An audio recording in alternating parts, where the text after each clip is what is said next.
All right, let's have it. Look at me. What are you trying to do? Force a confession out of me? You've been holding out and I want to know why. It'll be easier for you if you tell me the truth. What difference does it make? You've already made up your mind. I'm guilty. Are you? No, I didn't steal the rental car. And why did you tell us about the accident? I tried, but nobody would return my calls. Nobody would listen. Hey, it's Mark Donolo at Sales Globe, and today is Freative Friday. And this week, we asked the question, why treat your customer like a criminal? We're going to tell you a story this week about an unfortunate situation. And sometimes unfortunate situations can give us good lessons. And so we're going to learn about something a major company did and what you can learn about your organization and your leadership skills. So check it out. I think you'll find it valuable. The link is right here, and we'll see you there. Welcome to Freative Friday. Mark Donolo here, Art School MBA and CEO of Sales Globe. And it's that day of the week when we get to take a fresh look at creative, data-driven problem solving.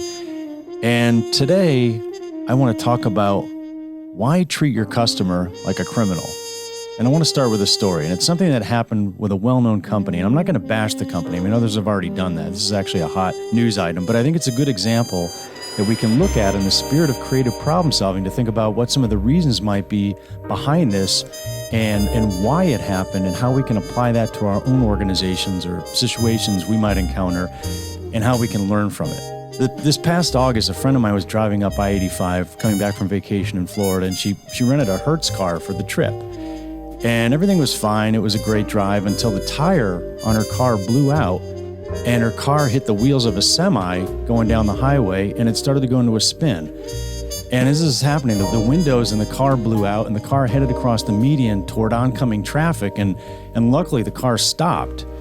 And the driver of the truck and a number of other people that were there on the scene, they came to her rescue, and they helped her out. And as the whole thing transpired, she ended up calling Hertz to let them know what happened. And when she did so, she was passed from person to person at Hertz. And they said they'd come and they would tow the car away. And she said, well, can I get another car? Since, the accident was a blowout. It wasn't her fault. And they told her, well, we can get you to a Hertz location about 70 miles away, and they'd pay for a taxi, but that would be for a certain number of miles. So it would get her part way there. So she's in shock at the time.